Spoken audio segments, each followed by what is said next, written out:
I know why we never find a Bigfoot body. They're coming in and taking these someplace secret for some unknown reasons at first. But when I found out what they were doing with them, it got disturbing really quickly. I've worked as a lumberjack in the Pacific Northwest for 20 years now, and for most of that time, I thought Bigfoot stories were nothing more than campfire tales people told to spook each other. The kind of thing you laugh about over a beer and forget by morning. I'd heard the stories my whole life growing up in logging country. Every old-timer had a Bigfoot tale. Every hunting cabin had someone who claimed to have seen something in the woods that couldn't be explained. I dismissed it all as a mix of misidentified bears, overactive imaginations, and people looking for attention. But I was wrong about that. Dead wrong. The truth I discovered is darker than any legend, and it changed everything I thought I knew about these forests. See? The question everyone always asks is why Bigfoot bodies are never found. People use that as proof that the creatures don't exist. If they're real, where are the remains? Where are the bones? It's a fair question, and for years I thought it was a pretty good argument against the whole Bigfoot phenomenon. Turns out the answer isn't that they don't exist. The answer is that bodies aren't found because they never get the chance to be found. Someone is taking them, systematically removing them before anyone else can discover them. And I've seen exactly who that someone is. I started working timber operations in remote Washington forests when I was 19 years old. Fresh out of high school, no real plan for my life, just knew I liked being outdoors and didn't mind hard work. The first few years were exactly what you'd expect from logging work. Cutting trees, hauling logs, dealing with weather, seeing the occasional deer or elk. Normal stuff. The kind of work that builds calluses on your hands and makes your back ache by the end of the day.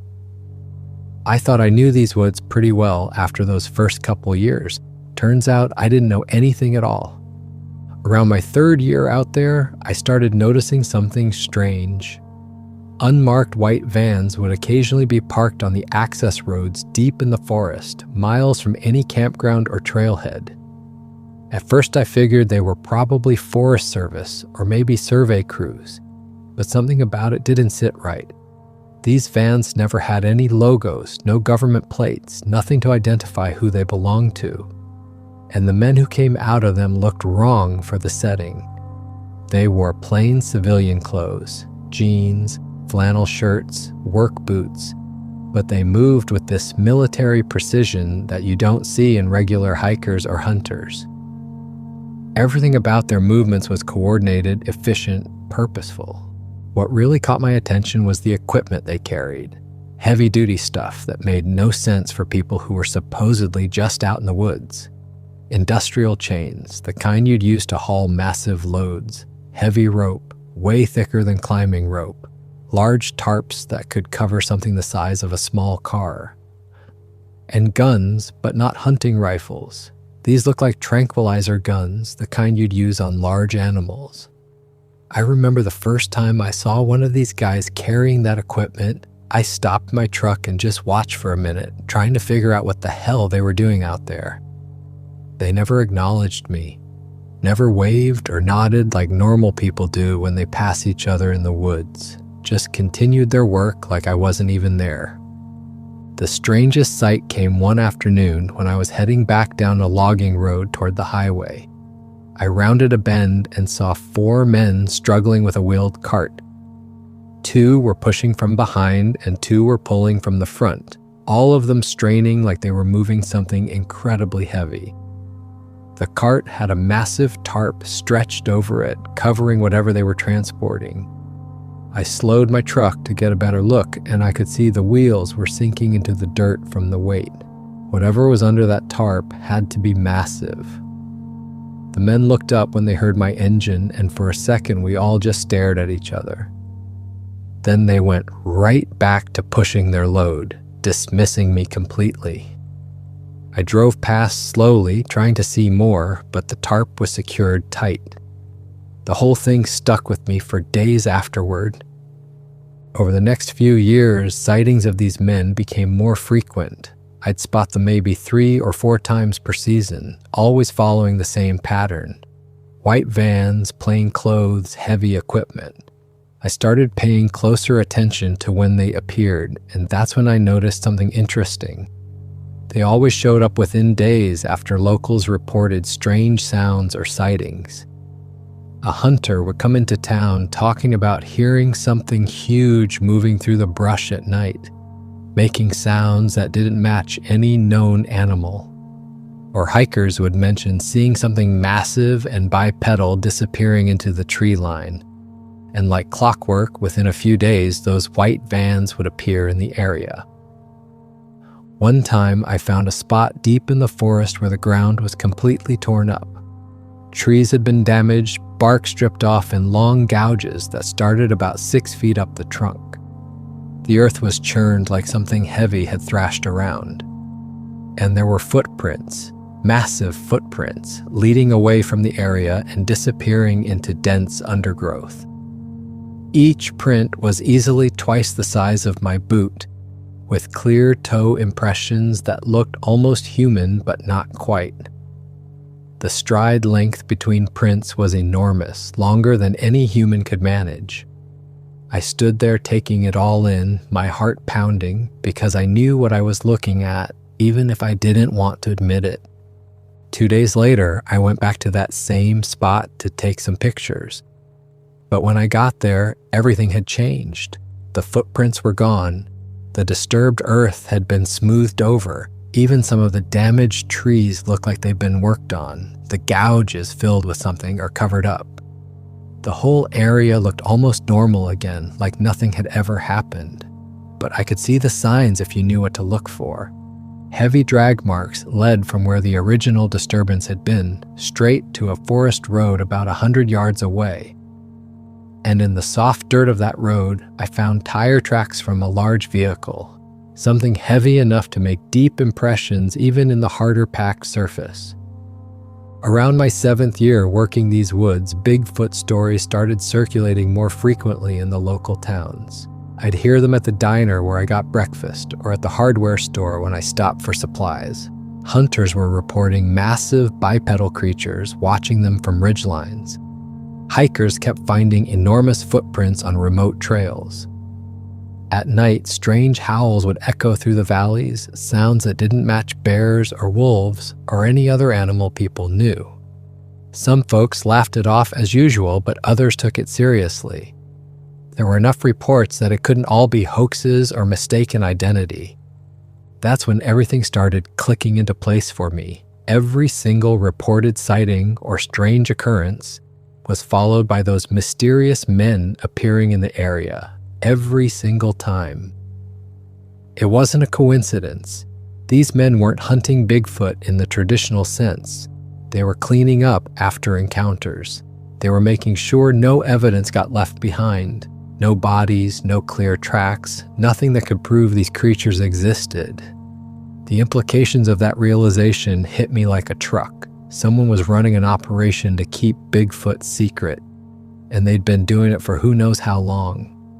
I saw my first Bigfoot in my 10th year working those forests. It was early morning, that time when the sun is just starting to burn off the fog and everything has this gray, dreamlike quality. The air was cold and damp, smell of pine and wet earth filling my lungs with each breath. I was scouting timber in a remote valley about 7 miles from the nearest logging road, walking along an old game trail that deer had worn into the hillside over decades. The forest was quiet in that heavy way it gets sometimes, where even the birds seemed to be holding their breath. Then I heard something massive moving through the brush ahead of me. The sounds were all wrong for a bear or elk, too heavy, too deliberate. A bear crashes through undergrowth and makes a racket. An elk moves with this careful grace, picking its way through obstacles. This was different. This sounded like something big taking measured, purposeful steps. I froze and waited, barely breathing, my hand instinctively moving to the bear spray on my belt, even though some part of my brain was already telling me this wasn't a bear. 60 seconds passed, then 90. The sounds got closer. and then it stepped into view about 50 yards ahead of me, and my entire understanding of reality shifted in that instant. The Bigfoot was huge, easily 8 feet tall, maybe closer to 9.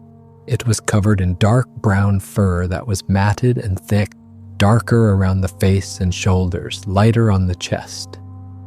The fur moved in the slight breeze, rippling like water. It walked on 2 legs with a gait that was unmistakably bipedal but not quite human. The knees bent differently, the hips swiveled in a way that looked both familiar and alien at the same time. The shoulders were massive, broader than any man I'd ever seen, sloping down to arms that hung longer than a person's, almost reaching past the knees. The head sat low on those shoulders without much neck visible, giving it this powerful, compact appearance. Even from 50 yards away, I could see the face was flat, more human than ape, with a broad nose and a heavy brow. The creature stopped mid-step when it saw me, 1 foot still raised off the ground. For several seconds, we just looked at each other.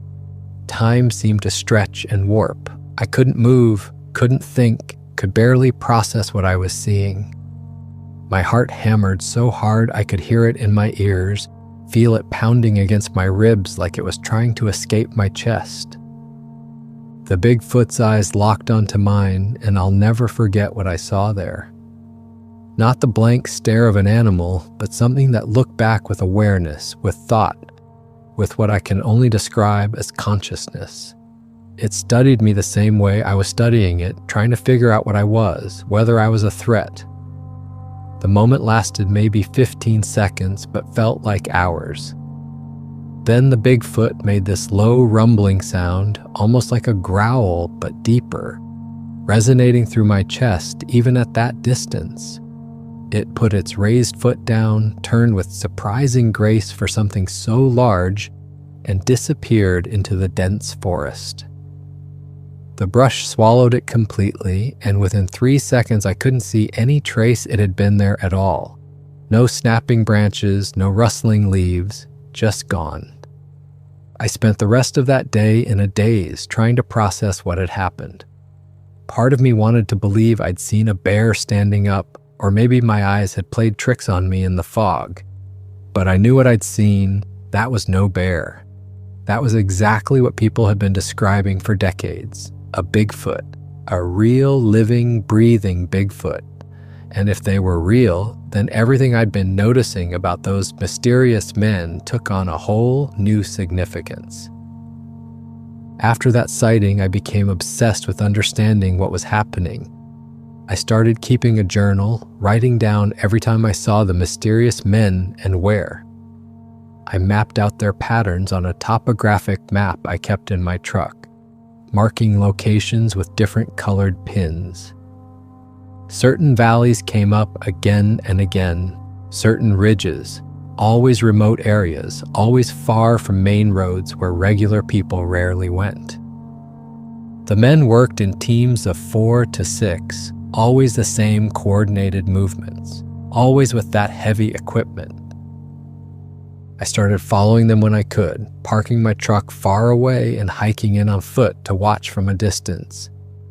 My first attempt was a failure. They moved fast, and I lost them in thick forest after about 20 minutes. The second time, I was more prepared. I spotted their vans early in the morning and gave them a head start before following. I climbed up to a ridge overlooking a valley and watched through binoculars as they set up what looked like some kind of capture operation. They spread nets between trees, set up motion sensors on poles, arranged what had to be tranquilizer equipment. This wasn't cleanup. They were actively hunting these creatures. The realization that they were hunting Bigfoot, not just removing bodies, changed everything. This was organized. Professional, well-funded. These weren't just a few guys with a weird hobby. This was a coordinated operation with serious resources behind it. I watched them work for over an hour before they packed up and moved to another location. The whole thing was methodical, practiced, like they'd done it 1,000 times before. One autumn day, I was working in a different section of forest when I heard gunshots echoing through a canyon. Not regular hunting rifles. These had that distinctive popping sound of tranquilizer guns. I hiked toward the sound, staying hidden in the trees, my heart racing because I knew what I was going to find. It took me about 30 minutes to reach the source, moving carefully to stay quiet and out of sight. When I finally got close enough to see, my suspicions were confirmed. The men were loading something massive onto a reinforced trailer hitched to one of their trucks. 6 of them were working together, straining to lift whatever was under the tarp. And then I caught a glimpse. The wind lifted a corner of the tarp for just a second, and I saw a huge fur-covered arm hanging limp. The hand was enormous, with fingers that looked almost human but much larger and thicker. I watched from behind a fallen log as they secured the tarp and climbed into their vehicles. They were taking a Bigfoot. Whether it was sedated or dead, I couldn't tell, but they had one and they were moving it. I followed the convoy from a distance, staying far enough back that they wouldn't notice me, but close enough to track where they went. They drove for hours, and I mean hours. We went through areas of forest I'd never been to, despite spending 10 years working these woods. They took routes that weren't on any map I'd ever seen. Old mining roads that were barely more than 2 tracks through the trees, some of them so overgrown I was amazed trucks could still navigate them. Decommissioned Forest Service routes that had grass growing down the middle where tires used to roll. Paths that looked like they got used maybe once or twice a year at most. My truck bounced and jolted over ruts and rocks as I trailed them deeper into the mountains. Branches scraped against the sides, leaving long scratches in the paint that I knew I'd have to explain later. The convoy never stopped, never hesitated at intersections. These guys knew exactly where they were going, had probably made this trip dozens or hundreds of times before. As the afternoon wore on and the sun started dropping toward the horizon, I began to worry about whether I'd be able to find my way back. These weren't roads I could just retrace. I was relying entirely on following them, and if I lost them, I'd be screwed. Finally, as the sun was starting to set and the shadows were getting long, I saw them turn off onto an even smaller road. This one looked like it barely got any use at all. I stopped my truck and waited, engine idling, trying to decide if following them any farther was worth the risk. After about 5 minutes, I couldn't stand not knowing, so I carefully drove forward to see where the road led. I kept my speed low, trying to make as little noise as possible, ready to reverse and get out of there if anything went wrong. What I found made my blood run cold, and my hands gripped the steering wheel so hard my knuckles went white. There was a compound deep in the mountains, tucked into a valley where you'd never see it unless you knew exactly where to look. The whole thing was surrounded by high fences, probably 12 or 15 feet tall, topped with razor wire that gleamed in the fading light. Heavy security was immediately obvious. Armed guards patrolled the perimeter in pairs, carrying what looked like automatic weapons. Camera systems were mounted on poles every 50 yards or so, some of them fixed position and others that slowly panned back and forth. Motion sensors, floodlights, everything you'd expect to see at a military installation or a government research facility. But there were no signs, no markings, nothing to identify what this place was or who ran it. No government seals, no company logos, not even a street address or facility number. Just anonymous buildings surrounded by serious security in the middle of nowhere. I pulled off the road about half a mile before reaching the compound and hiked up to a ridge where I could observe without being seen. I pulled out the binoculars I kept in my truck and settled in to watch. The convoy I'd followed pulled up to a gate, and guards checked their credentials before waving them through. I watched as they drove to a large warehouse-style building, maybe 100 feet long and 40 feet wide. The building had no windows, just solid walls and a few roll-up doors for vehicle access. 6 men got out and opened the back of the trailer. They worked together to unload what was clearly the Bigfoot body, still covered with the tarp. Even from my distant vantage point, I could see how much effort it took them to move it. 4 men lifted while 2 guided, and they staggered under the weight as they carried it inside through one of the roll-up doors. The whole process took maybe 10 minutes. Then the trailer was empty, the doors were closed, and the men dispersed to other buildings on the compound. Guards continued their patrols like nothing unusual had just happened, which suggested this was routine for them. Just another day at work. I stayed on that ridge until it was nearly dark, watching to see if anything else would happen, but the compound just settled into what looked like normal evening operations. Lights came on in some buildings, people moved between structures. But I'd seen what I needed to see. This was where they were taking the Bigfoot bodies. This was the heart of the operation. Months later, I was working in a different section of forest when I heard something that stopped me in my tracks. Multiple Bigfoot were calling to each other, their vocalizations echoing across the valley. They weren't words, but there was clear communication happening. Different tones, different patterns, like they were coordinating or warning each other. I moved quietly toward the sounds and saw a juvenile Bigfoot moving through the trees. It was smaller than the adult I'd seen before, maybe 5 or 6 feet tall, covered in lighter brown fur. The young one moved with curiosity, stopping to examine things, almost playful in its movements. Then an adult appeared, stepping into view with clear purpose. It was protecting the younger one, positioning itself between the juvenile and me, even though I was still a good distance away. The adult Bigfoot stared at me with what I can only describe as intelligence and awareness. Not animal instinct, actual thought behind those eyes. It made a series of vocalizations that sounded like warnings, low and rumbling, and the juvenile immediately moved behind it. I backed away slowly, hands visible, trying to show I meant no harm. The adult watched me until I was far enough away, then guided the juvenile deeper into the forest. They had families, communities, real intelligence, and someone was hunting them. I started spending my days off staking out areas where Bigfoot activity was high. I'd park miles away and hike in with camping gear, spending entire weekends just watching and documenting what I saw. The mysterious men were everywhere once you knew what to look for. They set up motion-activated cameras on trees, installed sensors that looked like small metal boxes mounted to stakes, laid traps that were cleverly concealed. They were systematically monitoring these creatures. One time I watched them collect samples from a Bigfoot nesting area. They gathered hair caught on branches, collected feces for analysis, scraped bark where something had rubbed against trees. The operation was massive, coordinated, and clearly ongoing for decades based on the sophistication of their methods.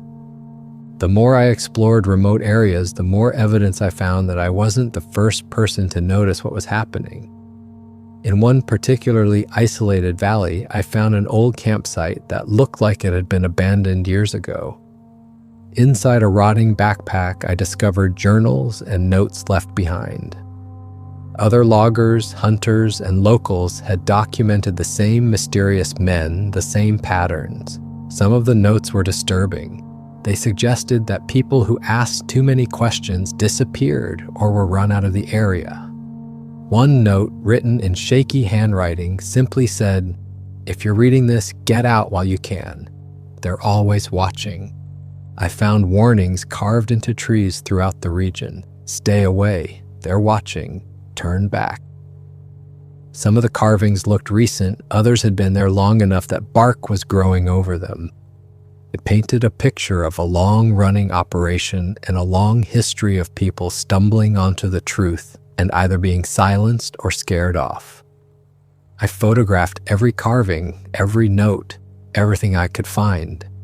The evidence was mounting. but I knew it still wasn't enough to convince anyone who didn't want to believe. My luck ran out one afternoon when I spotted the men loading another body. I'd found a good vantage point on a hillside and was watching through binoculars, documenting everything I could see. But I got careless. I stepped on a dry branch and it cracked like a gunshot in the quiet forest. Two of the men turned immediately, looking right toward my position. I froze, hoping they hadn't pinpointed my exact location, but they started moving in my direction with purpose. They'd seen me. I ran, used every bit of knowledge I had about these woods to try to lose them. I crashed through undergrowth, jumped over fallen logs, waded through streams to break my trail. Behind me, I could hear them pursuing, shouting to each other, coordinating their search. They chased me for over a mile before I finally lost them by cutting through a dense thicket that I could barely squeeze through myself. I made it back to my truck exhausted and terrified, hands shaking as I fumbled with my keys. And that's when I saw a note tucked under my windshield wiper, just 4 words in block letters. Mind your business. I was on their radar now. They knew who I was and what I'd been doing. That realization kept me up at night. I'd think about those warnings carved in trees, about the notes suggesting people disappeared. I had a decision to make: back off and pretend I'd never seen anything, or keep pushing forward. For a few weeks, I tried to go back to normal work, just cutting timber and staying away from the remote areas. But I couldn't let it go. Those images kept playing in my mind. The Bigfoot family with the protective parent, the intelligent eyes looking back at me, the massive body being loaded onto that trailer. One evening after work, I stopped at the local bar for a beer. An old hunter I'd seen around town approached me and asked if he could sit down. He was probably in his 70s, weathered face and hands that showed a lifetime of outdoor work. He leaned in close and said he'd heard I was asking questions about strange things in the woods, said he knew what I was looking for because he'd seen it himself. We talked for over 2 hours. He explained he'd been hunting these mountains for 50 years and had witnessed the same operation since the 1970s. Government or government-adjacent groups removing Bigfoot bodies, cleaning up evidence, making sure nothing got left behind for regular people to find. The old hunter said the purpose was still unclear to him after all these years. Maybe research, maybe a cover-up, maybe just keeping the species secret from the public to avoid complications. Protected species status would shut down logging operations. Land use restrictions would affect mining and development. Public panic about unknown creatures in the woods would harm tourism. It was easier to quietly remove evidence and maintain the mystery than deal with the chaos of acknowledgement. He warned me to be careful, said he'd known others who pushed too hard and ended up having accidents. Convenient accidents that happened in the woods where anything could go wrong. I spent the next several months mapping everything I'd learned. I traced where the men appeared and where they went, marking routes on maps, noting times and dates. Slowly, a pattern emerged. They used a network of old mining roads and decommissioned Forest Service routes that most people didn't even know existed. Some of the roads weren't on official maps at all. I traced the routes to several facilities across 3 states: Washington, Oregon, and Northern California. This wasn't just one operation, it was a coordinated network. Bodies were being transported hundreds of miles to different locations. The scope of it was staggering. My third direct encounter with a Bigfoot happened one spring morning when I found one that had been shot with a tranquilizer dart but had managed to escape. I was hiking a ridge trail, just doing a routine survey of timber stands, when I heard something large moving erratically through the brush below me. The movements were all wrong, stumbling and crashing where Bigfoot normally moved with such grace and silence. My first thought was maybe an injured bear, but something made me investigate further. I worked my way down the slope carefully, following the sounds, and found the Bigfoot about 200 yards from where I'd first heard it. The creature was clearly in distress, stumbling through the forest like it couldn't see straight. Its movements were uncoordinated, almost drunk-looking. That's when I spotted the tranquilizer dart lodged in its shoulder, a bright orange tail hanging from the injection site that stood out against the dark fur. The Bigfoot was probably 7 feet tall, covered in reddish-brown fur that was matted with dirt and pine needles from falling.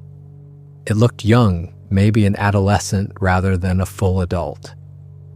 I approached slowly, hands visible, making soft sounds to try to calm it down. I had no idea if this was incredibly stupid or not, but I couldn't just walk away and leave it like this. The creature either didn't notice me or was too disoriented to care.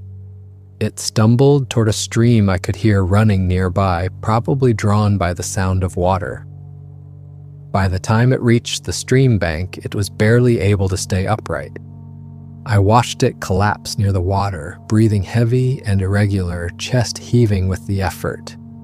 I waited a few minutes to make sure it wasn't going to get up and charge me, then moved closer. The Bigfoot's eyes were half closed, unfocused, struggling to stay conscious. The tranquilizer in its system was clearly powerful stuff, meant to drop something this size fast. I figured the dart must have hit recently, or it would have already succumbed completely. Moving slowly, telegraphing every motion, I reached out and grasped the dart. The Bigfoot flinched slightly but didn't pull away. I pulled the dart free as gently as I could, and I swear the creature seemed to relax a little once it was out. Some of that chemical was still being pumped into its bloodstream before I removed it. I knelt by the stream and cupped water in my hands, pouring it onto the Bigfoot's face and chest, trying to help it cool down and maybe wash away some of the drug's effects. I did this maybe 10 or 15 times, just scooping water and pouring it over the creature, talking softly the whole time like you might to a frightened animal. The Bigfoot's breathing gradually slowed from that panicked panting to something more regular. Its eyes started to focus a bit, tracking my movements. For about 20 minutes, I sat there with this creature, watching its chest rise and fall, hoping it would be okay and not worrying too much about what would happen if it suddenly decided I was a threat. The spring sun was warm on my back, the stream burbled over rocks, and I was sitting 3 feet from a Bigfoot that was slowly recovering from being tranquilized.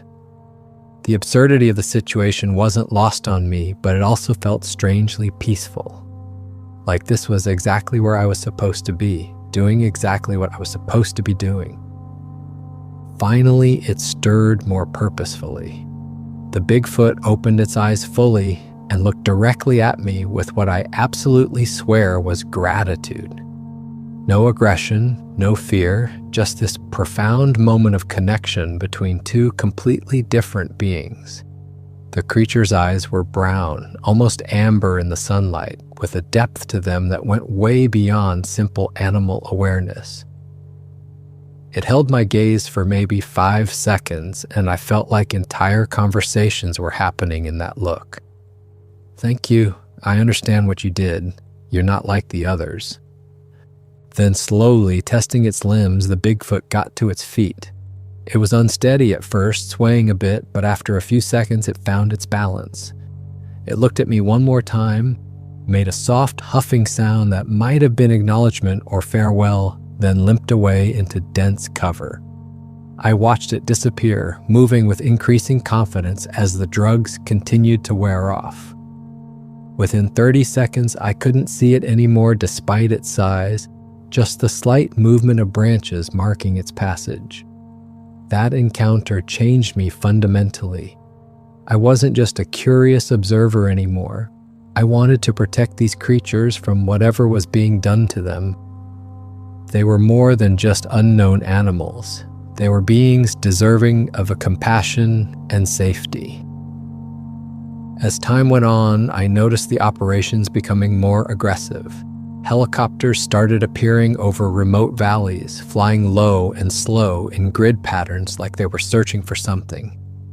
The men on the ground carried military-grade equipment, night vision, thermal imaging, communications gear that looked more advanced than anything hunters or hikers would have.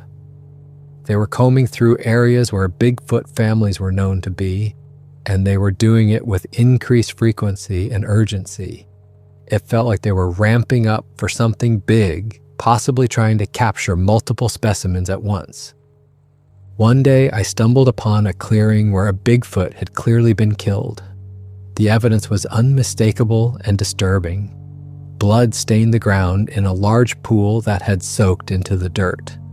Spent tranquilizer darts littered the area. I counted 7 of them. Heavy drag marks led from the blood pool to a forest road about 50 yards away. I found boot prints from at least 6 different people, all surrounding where the creature must have fallen. The whole scene told a story I didn't want to believe. Some of these Bigfoot weren't just being captured and sedated, they were being killed. Whether by accident from too much tranquilizer or intentionally, the result was the same. And just like always, the body had been completely removed.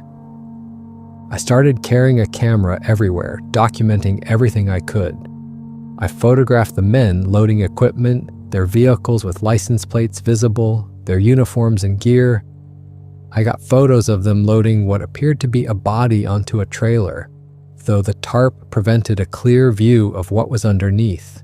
I hid copies of these photos in multiple locations, buried in waterproof containers in the woods, stored with friends who didn't know what they were keeping, uploaded to email accounts I created just for this purpose. I knew the evidence was dangerous. If something happened to me, at least there would be some record of what I discovered. The confrontation I'd been dreading finally came one evening at my cabin. I was sitting on the porch after work, drinking a beer and watching the sun set, when 2 men walked up the driveway. They weren't in uniform, but everything about them screamed authority. Plain clothes, but they moved like law enforcement or military. They didn't introduce themselves, didn't show badges, just stood at the bottom of my porch steps and told me they knew what I'd been doing.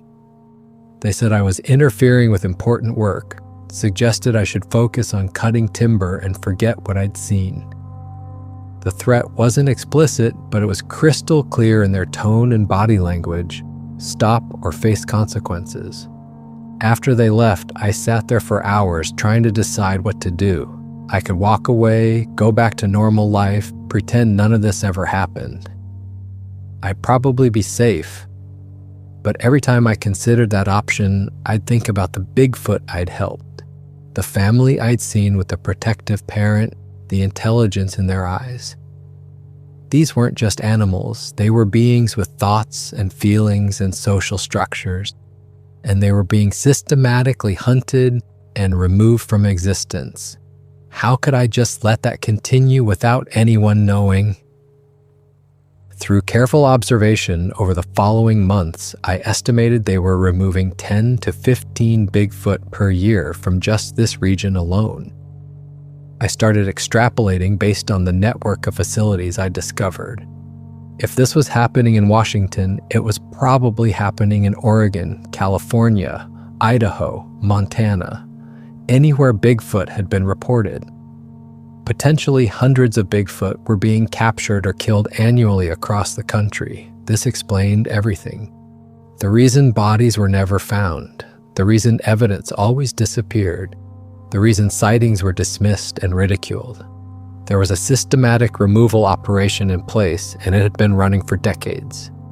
The warning signs that I was in real danger started becoming obvious. I'd see the same unmarked truck parked near my property at odd hours. Strangers in town would ask the bartender or shop owners about me, what I did, where I worked, whether I talked much. My cabin was broken into one night while I was at work, but nothing was taken. It was just a message that they could get to me whenever they wanted. I started sleeping with a bat next to my bed and checking the tree line around my property before going outside. I knew I was running out of time to share what I knew. I went back to photograph another operation one afternoon, feeling like I needed more concrete evidence. I'd gotten careless or maybe just desperate. Either way, the men spotted me almost immediately. They came after me hard, 3 of them pursuing through the forest while others tried to cut off escape routes. I managed to get away by using hidden trails I'd discovered over the years, and by crossing a river at a spot where the current was strong but shallow enough to wade. But in my panic to escape, I dropped my camera in the river. All my recent photos were gone, swept away in the current. I realized they were actively trying to stop me now, not just warn me. Things were escalating. Around this time, another logger who worked a different district reached out to me. He'd heard through the grapevine that I was asking questions about strange things in the woods. We met at a diner halfway between our towns and compared notes. He'd been seeing the same things in his area, the white vans, the mysterious men, the cleaned-up encounter sites. We realized we weren't alone in this. Multiple people across different states were noticing the same patterns, seeing the same operations. We decided there was safety in numbers and made plans to go public together, though neither of us was quite sure how to do that or who would believe us. Deep in winter, during one of the coldest weeks of the year, I had an encounter that I still think about almost every day. I was checking some equipment in a remote area when I came across what appeared to be an old Bigfoot. The creature was massive, maybe 9 feet tall, but its fur was graying and it moved slowly, almost stiffly, like its joints hurt. We made eye contact and something profound passed between us. I can't explain it in words that would make sense, but I felt like this ancient being understood that I was trying to help. It made a vocalization that sounded almost like gratitude, a low rumbling sound that I felt in my chest. Then it turned and walked away, disappearing into the snowy forest. That encounter solidified everything for me. These were beings, not just animals. They deserved protection. Through connections I'd made and information I'd pieced together, I learned what was actually being done with the bodies. They were being taken for research, DNA analysis to understand their genetic makeup, anatomy studies to see how they were related to humans and apes, possibly even medical research, though what kind I couldn't determine. The government, or whatever agency was actually running this, wanted to keep Bigfoot secret. Acknowledging their existence would create massive complications. Protected species status would change everything about how land could be used. Logging restrictions, mining shutdowns, development freezes, public panic about unknown creatures living in the forests. It was easier to quietly remove evidence and maintain the mystery than deal with the chaos that would come from confirmation. The final operation I witnessed was the most coordinated thing I'd ever seen, and it scared me more than anything else I'd observed over the years. It was like watching a military exercise, complete with air support and ground teams working in perfect synchronization. I'd gotten a tip from another logger about unusual helicopter activity over a specific valley, so I hiked in early one morning to see what was happening. What I witnessed that day showed me the true scale and sophistication of what these people were doing. The helicopters worked in pairs, flying coordinated patterns over a box canyon maybe 2 miles long and half a mile wide at its mouth. They weren't just randomly searching, they were executing a methodical grid search, covering every inch of terrain. The helicopters would hover at certain points, and I could see people in the open doors with what looked like thermal imaging equipment. They were scanning for heat signatures, probably picking up every large animal in that canyon. Ground teams moved in formation below, at least 20 men that I could count, all wearing matching tactical gear. They communicated through radio headsets, and their movements were precise, coordinated. They'd obviously trained for this exact scenario. The ground teams carried equipment that looked military grade, long-range tranquilizer rifles with scopes, net guns that could shoot weighted nets 30 or 40 feet, portable barriers that they set up to funnel movement in specific directions, and they had tracking dogs, big German shepherds that strained at their leashes as they followed scent trails. The dogs were going crazy, barking and pulling so hard their handlers had to lean back to control them. Those dogs had definitely caught the scent of something that excited them. I was watching from a distant ridge, maybe 1.5 miles from the action, lying flat behind rocks with my binoculars pressed to my eyes. I'd hiked in before dawn and found this position specifically to observe without being seen. The morning sun was at my back, which made me harder to spot, and I'd brought enough supplies to stay all day if needed. I had a feeling this operation was targeting something specific, and I was right. The whole thing was focused on a Bigfoot family that had been spotted in that canyon. Some hikers had reported seeing them a few days earlier, and the men had moved fast to set up this operation before the Bigfoot could relocate. The canyon was perfect for what they were doing. Steep walls that were nearly vertical in places, making it almost impossible for the Bigfoot to escape that way. The only real exit was through the mouth of the canyon, where the ground teams had set up multiple barriers and containment zones. Through my binoculars, I watched the chase unfold. The helicopters drove the Bigfoot family toward the dead end of the canyon, using the noise and downwash from their rotors to herd them like cattle. I could see the Bigfoot running, 3 of them, 2 adults and what looked like a juvenile. They moved with incredible speed through terrain that would have slowed humans to a crawl, leaping over obstacles, pushing through brush that was probably 8 or 10 feet tall. But the helicopters stayed with them, relentless, never giving them a chance to break out of the pattern and escape to the sides. The Bigfoot family was cornered in the dead-end section where the canyon walls were too steep and smooth to climb.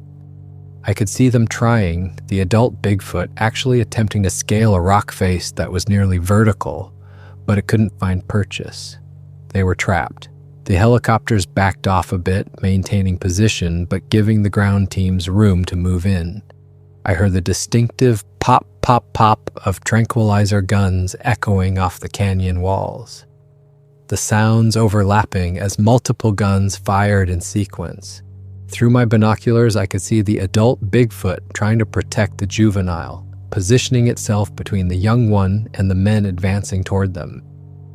But the darts hit them both. The adult took at least 3 hits that I could see, probably more. It stayed upright for maybe 30 seconds, staggering, clearly fighting the effects of the drugs. Then its legs buckled and it went down hard, hitting the ground with enough force that I saw dust kick up even from my distant vantage point. The juvenile went down a few seconds later, collapsing next to the adult.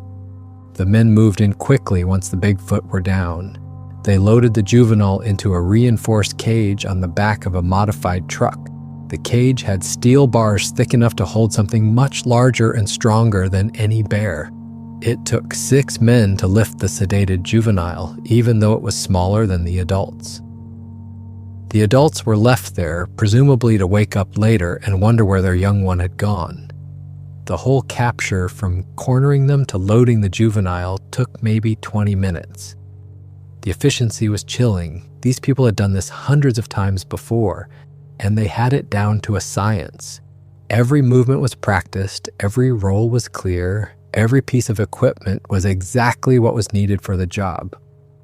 I tried to take what evidence I had to local authorities. The sheriff's office seemed like the place to start. I brought in my documentation, my maps, my photos of the men and their vehicles.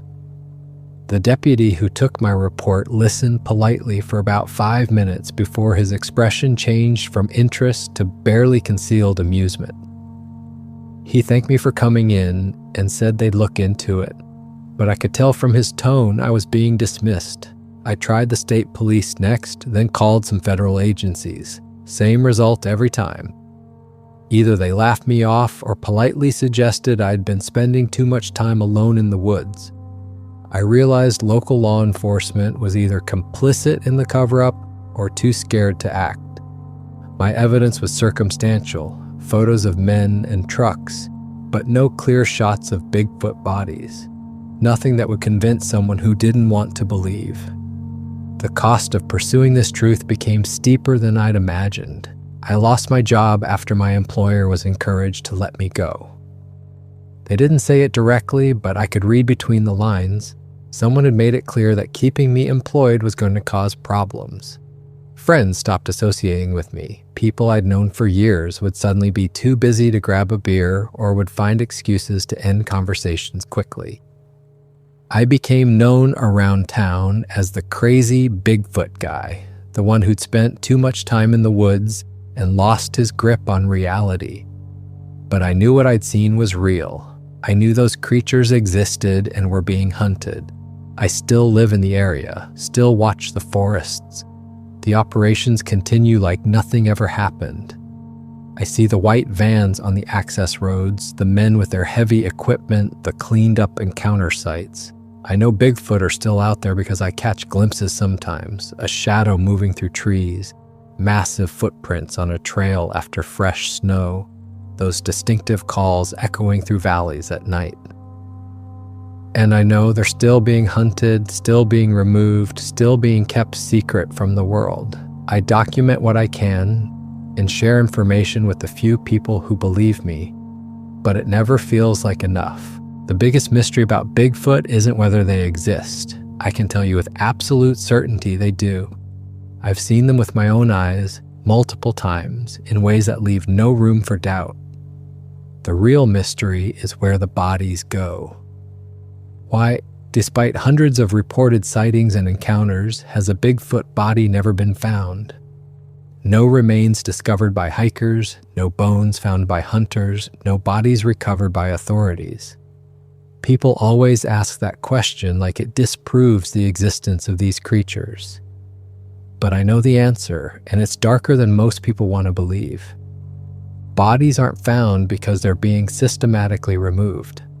There are people, whether government agents or private contractors, I still don't know for sure, who make it their job to ensure no evidence is ever left behind. They monitor these forests, they respond to sightings, they clean up encounter sites, and they remove any Bigfoot bodies before anyone else can find them. They've been doing it for decades, maybe longer. The operation is professional, well-funded, and highly effective. That's why the mystery persists. That's why the debate continues. Because someone is making absolutely sure that conclusive proof never sees the light of day. I think about how many creatures have been taken over the decades. If they're removing 10 to 15 per year from just this one region, and there are similar operations running across every state where Bigfoot have been reported, the numbers are staggering. Hundreds, maybe thousands of Bigfoot have been captured or killed and removed from the wild. I wonder if the species can even survive this kind of sustained hunting pressure. How many are left out there? Are their populations declining? Will there come a day when there are no more Bigfoot at all and the stories just fade away into legend because the creatures themselves are gone? I'm telling this story because people deserve to know the truth. They deserve to understand that the absence of bodies doesn't mean these creatures don't exist. It means someone is working very hard to make sure those bodies never surface. Whether you believe me or not is up to you. I know how it sounds. I know how I would have reacted to the story before I saw what I've seen. But I'm putting it out there anyway because staying silent feels worse than being called crazy. The reason Bigfoot bodies are never found is simple. They're never given the chance to be found. Someone is making absolutely sure of that. And I've seen exactly who that someone is. I've watched them work. I've followed their trails. I've documented their operations.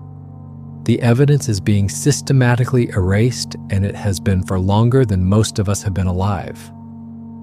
That's the truth that no one wants to acknowledge, because acknowledging it means accepting that something much bigger and more disturbing is happening in these forests than anyone wants to admit. So the next time someone asks why no Bigfoot body has ever been found, you can tell them what I've told you. Not because the creatures don't exist, Not because all the sightings are hoaxes, but because there are people out there making absolutely certain that bodies are never left behind to be discovered. They're watching, they're working, and they're very, very good at what they do. For more strange and interesting stories, check this out.